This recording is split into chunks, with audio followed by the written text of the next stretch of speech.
Peak performance. Yes, that is the title of Apple's upcoming March 8th event. And Mark Gurman was right. He no longer needs to shave his eyebrows like Jon Prosser was posting. Just kidding. He never said he would do that, but he has been redeemed. He was right the entire time.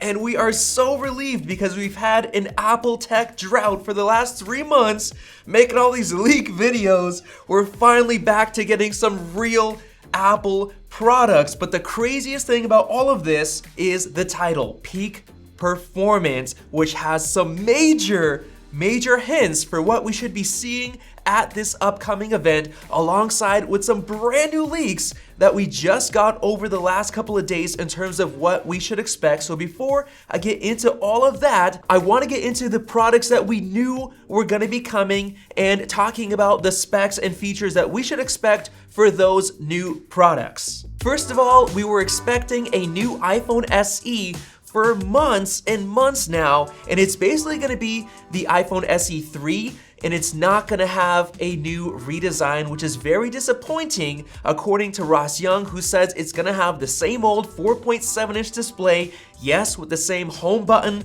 with Touch ID, which really sucks. But according to Mark Gurman, he says that this could actually be a big deal because Apple is likely to lower the price way down and make it basically the best deal on an iPhone ever, which could be pretty great, as well as Apple adding 5G and the new A15 Bionic chip, which will make it incredibly snappy. But to me, I just can't go with that old design. It is just so outdated compared to all the new Android budget phones that are coming out with the new OLED displays, the full designs with the hole punch without the square display with the home button. Honestly, I don't think it's going to be a top seller, and I don't think it's going to be a big deal at all, but we are sure that that is coming because we just started getting some new leaks. First of all, from Majin Buu, showing off some new cases and accessories that are rumored to be launching on March 10th, exactly 2 days after the March 8th event, and I fully believe that we are gonna see that. Now after that, we already knew that we were getting a new iPad Air, and we knew this for sure because of Apple's update cycles, around 1.5 years between each iPad Air for the last couple of years, so it had to come out right now because, as you know, the iPad Air is way behind in terms of the specs and features compared to the new iPad Mini 6, which came out last fall. And that iPad has access to 5G, as well as the new A15 Bionic chip and other features like the ultra-wide 12-megapixel selfie camera, which the iPad Air still does not have, even though the new budget iPad has that for only $329. So I can guarantee you that the iPad Air 5 is coming at this next event on March 8th. And in terms of some of the extra features that we should expect on that iPad Air, we're likely to get quad stereo speakers, as well as a new square-ish camera bump, just like we have on the iPad Pro, except that it's only gonna have 2 cameras, probably without the LiDAR. And the main reason for Apple to give the square bump to the iPad Air is because it supports the Magic Keyboard, and currently the Magic Keyboard has a square cutout, and it looks really weird with the iPad Air having just a single camera bump. So I fully believe Apple is going to be adding that new square camera bump to the iPad Air. But other than that, we shouldn't be expecting too many new features. I think it's just going to be a pretty simple update, and it's going to have the regular LCD display, no OLED, no mini LED, and no ProMotion 120Hz technology like the iPad Pro currently has. And now on top of the new iPhone SE 3 and the iPad Air, we're probably gonna get a new color or finish for the iPhone 13, so it's just gonna be a nice little spring update. No changes there, just a new color for the current iPhone.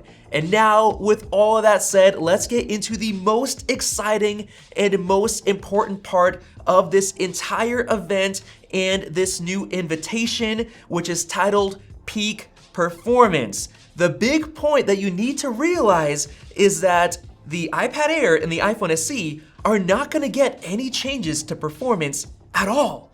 They're going to be getting the older chips. So if Apple says peak performance, that means they are unveiling something brand new. Yes, that means they're gonna unveil a brand new chip. And we have been seeing a lot of rumors that we should be seeing some new Macs. So first of all, potentially 2 desktop Macs and 1 MacBook according to the EEC filings. So we should be expecting that. And in terms of which products, first of all, we think it'll for sure be an M1 Pro / M1 Max Mac Mini with a new design, but then potentially either a new iMac or a new M2 Mac Mini. Yes, M2 chip, the brand new M2 chip, as well as potentially an M2 MacBook Pro, because we've seen many leaks about a new MacBook Pro coming at this event, even though it doesn't make any sense at all, like when Digitimes said it was coming and we all laughed at them because they have a bad track record. I think it is actually coming because we've just seen so many leaks. Mark Gurman, Digitimes, other sources, and especially the EEC filing, I think it's coming for sure, and that is why Apple is calling it peak performance. Yes, the new M2 chip is likely to be revealed. And now as I'm checking my Twitter for some extra leaks while filming this video, I just got a tweet from Dan Roy, which basically back on the 22nd of last month,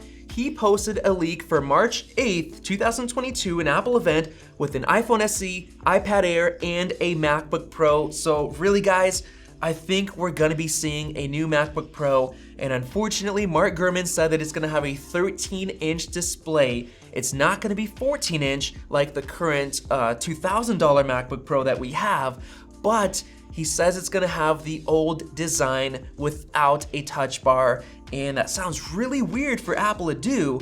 But in my opinion, if they're gonna be trying to squeeze out another MacBook Pro with the old design, it makes sense to do so right now, and then about 6 months later in the fall, they're gonna release the new redesigned MacBook Air. So they're gonna give this old MacBook Pro style or design 6 months to try to get as much sales as possible. So that's very interesting that Apple's gonna go with that route, but I think it's actually gonna happen, and I'm just so excited to see that M2 chip. But with all that said, guys, let me wrap up exactly what to expect. We'll definitely get the iPhone SE, we'll definitely get the iPad Air, we might get a new color for the iPhone, as well as a lot of new spring cases for the iPhone 13, and we're likely to get a couple of Macs at least, definitely a high-end Mac Mini, and probably a new MacBook Pro, and that extra Mac, I'm not sure what it's gonna be, but it might be an M2 Mac Mini. So hopefully you guys enjoyed this video, and if you're as excited as I am for this new March 8th event, click the circle above to subscribe for more videos like this one. Thanks for watching, and we'll see you in the next video.